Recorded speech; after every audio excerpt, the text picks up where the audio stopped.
झाली त्याला 30-40 वर्ष. असलं जुनं आजचं बोला, सोयाबीनच्या भावाचं सांगा मला. चला चला चला. पवार साहेबांवर आरोप केलेले आहेत की शिवसेना फोडण्यासाठी त्यांनीच आम्हाला प्रवृत्त केलं होतं. 30-40 वर्षापूर्वीच्या जुन्या गोष्टी आहेत. वास्तव ते जगूया. आज महागाई, बेरोजगारी आणि प्रचंड भ्रष्टाचार या राज्यात आणि देशात झालेला आहे. सामान्य माणसाचं जगणं अवघड झालंय हो. 30 वर्षाचा इतिहासाबद्दल इलेक्शन झाल्यावर पाहिजे तेवढी चर्चा करू, पण आज सोयाबीन, कपास, दूध, कांद्याच्या शेतकऱ्याला भाव मिळाला पाहिजे हो. प्रचंड महागाई झाली आणि प्रचंड भ्रष्टाचार या राज्यात आणि देशात झालेला आहे. दुर्दैव आहे. देवेंद्र फडणवीस आले होते, त्यांनी सांगितलं की गायक पाटणी यांनी चुकीचा मार्ग निवडला राष्ट्रवादीमध्ये. असं कसं?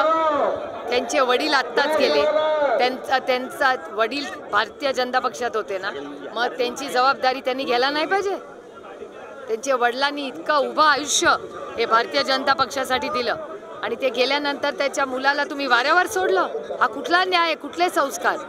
हाच तर बीजेपी 2.0चा प्रॉब्लेम आहे. ओरिजिनल बीजेपी चांगली होती, नवीन बीजेपी आहे ना 2.0, त्याचाच प्रॉब्लेम झाला.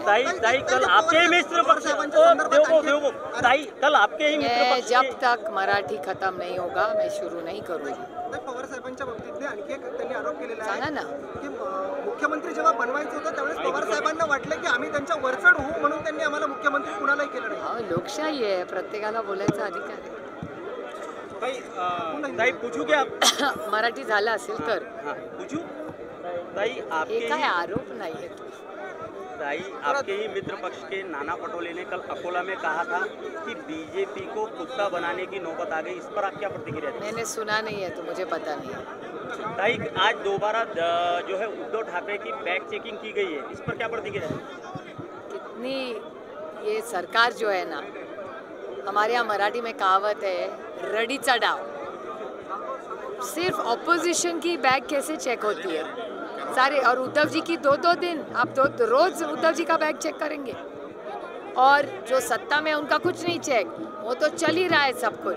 अरे मेरे निर्वाचन क्षेत्र में मैं जब लड़ी थी तो 24 घंटा बैंक चालू थी. इस देश में कौन सी बैंक 24 घंटा चलती है?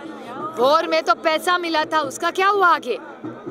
और अब जो बेचारा कष्ट कर रहा है, जिस उद्धव जी की पार्टी तोड़ी, सिंबल लेके गए, वो सब अन्याय उन पे किया और ये भी अभी करेंगे. ये कितनी गंदी राजनीति आज महाराष्ट्र में हो रही है, दुख की बात है.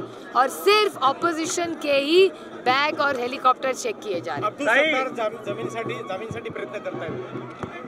मला नाही माहिती. ताई, चौथा और अंतिम प्रश्न, पीएम के